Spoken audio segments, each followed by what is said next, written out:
C'était le 3 juillet 2024. Marie Doshi était candidate du Rassemblement national aux législatives. Et elle se rendait sur le marché de la Rochette en Savoie pour distribuer des tracts comme on le fait quand on est en pleine campagne électorale.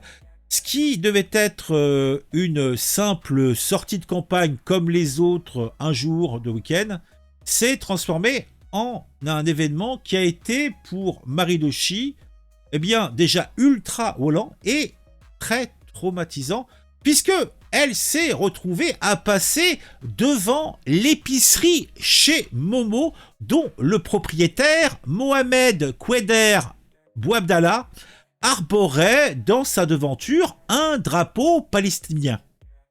Et la situation a dégénéré puisque le propriétaire donc de cet établissement, Monsieur Mohamed Koueder Bouabdallah, est sorti tel une furie furibarde de son auguste boutique pour agresser déjà verbalement Marie Doshi.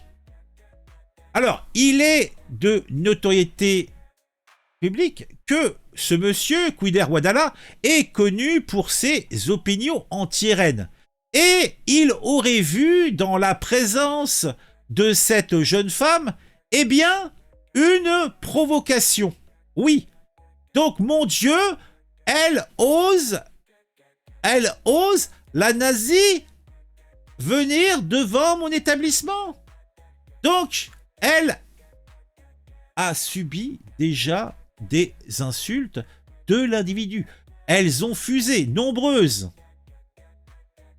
Après, on a eu droit à des menaces de liquidation physique et de violence physique.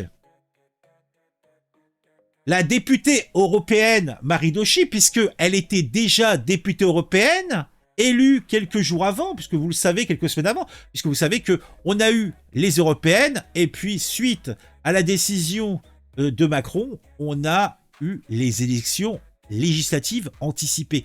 Et l'occasion faisant le larron, notre bonne Marie Doshi était sur le coup, logiquement. Et là, ce monsieur voulait zigouiller, en tout cas, peut-être pas zigouiller, mais mettre à mal cette Madame Doshi, bousculer, ses tracts arrachés, et son assistant a vu son téléphone jeté au sol alors qu'il tentait de filmer la scène. Oui.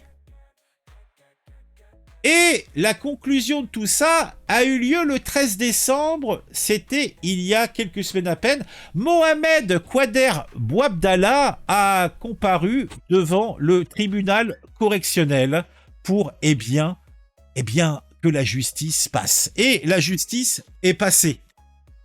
Elle est passée. Il a comparu devant le tribunal correctionnel de Chambéry. L'audience a été déjà marquée par une ambiance électrique. Vous voyez sous votre écran une photo où vous avez des syndicalistes, CGT, vous avez des membres de la LFI, vous avez le NPA, enfin, tout la gauche et l'extrême gauche étaient derrière cet homme innocent qui n'a fait que son devoir en voulant botter, le fessier pourtant complaisamment bombé de Madame Marie Doshi. Oui, puisque Mohamed Koueder Bouabdallah est peut-être le propriétaire de cette épicerie chez Momo, mais c'est aussi un membre de l'extrême gauche de ces coins de France. Oui. Il est militant d'extrême gauche. Et des camarades de lutte, des militants nombreux, une bonne quarantaine, étaient présents, venus soutenir l'accusé. Koueder Bouabdallah, bien qu'il a déclaré qu'il regrettait les insultes, a nié avoir fait preuve de violence physique. Marie Doshi, de son côté, est encore marquée par l'agression. Elle a témoigné avec émotion devant la cour. Elle a décrit la peur pour sa vie et les séquelles psychologiques persistantes. Alors la justice a été somme toute bizarrement très complaisante. Puisque le tribunal a condamné Mohamed Khader Bouabdallah à 1600 € d'amende pour injure publique et violence. Il devra verser également 1200 € aux parties civiles. Mais, la Cour n'a pas retenu le statut d'élu de Marie Doshi, estimant qu'il n'y aurait pas de preuve que l'agresseur connaissait sa fonction politique au moment des faits. Sachant que cet homme est ultra politisé, qu'il était à sang et à eau du fait de l'élection de cette même dame quelques semaines plus tôt, bien sûr qu'il était au courant, mais la justice ne pouvait pas le prouver ou ne voulait pas le prouver. Est-ce que je peux m'amener à...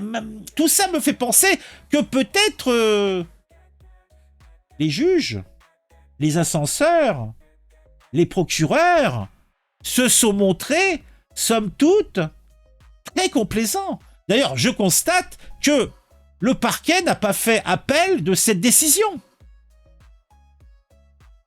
Et on sera alors à peine étonné des réactions politiques. On va revenir un petit peu en arrière, puisque il y a quelques mois maintenant, j'avais justement déjà parlé, dans une vidéo, j'avais parlé justement de l'agression en elle-même. C'était il y a 6 mois, un pro-palestinien militant LFI attaque une candidate RN en Savoie, il veut zigouiller Blanchette. Et dans cette vidéo, justement, je reprenais et je parlais justement du fait qu'il y avait quand même peu de levée de bouclier dans le monde politique pour apporter son soutien à cette dame hors de la sphère nationale. Après, on s'étonne que moi, quand un membre bon teint politique se fait agressouiller, que moi, personnellement, à la limite, je prends des pop-corn et je les mange à grosse bouche. Faut pas s'étonner. Moi, personnellement, vous n'avez pas soutenu votre collègue, eh bien, crevez dans votre merde, bouffez votre caca. Et un peu plus tard, j'avais justement, puisqu'il y avait eu, pendant les mêmes instants, on avait eu aussi Prisca Thévenot qui avait été plus ou moins remué, en tout cas son équipe a été remuée par des Jones. Et là, on avait eu une levée de bouclier dans la presse, la télévision. Mon Dieu, Prisca Thévenot a été agressouillée. Et on avait vraiment 2 poids, 2 mesures, des médias et des politiques. C'était incroyable. C'était incroyable. Donc, je vous invite à aller regarder ces vidéos pour en savoir plus. Et donc, conclusion de tout ça. Donc, vous voyez, le mec s'en tire à très bon compte. Hein. Alors, donc, suite à cette décision de justice, on a des réactions contractées. Si l'ERN et ses sympathisants ont exprimé leur soutien à la candidate, des voix de l'extrême gauche ont défendu l'agresseur, le présentant comme un héros de leur cause. Eh oui. Alors, on peut dire véritablement, une fois de plus, on a un bel exemple de la polarisation et des tensions dans ce climat actuel dans la société politique. On le voit très bien. Alors, quelles ont été les conséquences ? Marie Doshi, bien que traumatisée, a refusé de laisser cette agression freiner son engagement politique. Elle a mis en place des initiatives pour protéger les militants de son parti, comme des cours de self-défense et la distribution d'alarmes anti-agression. Bon, c'est bien peu de choses, mais qu'est-ce que tu veux, hein ?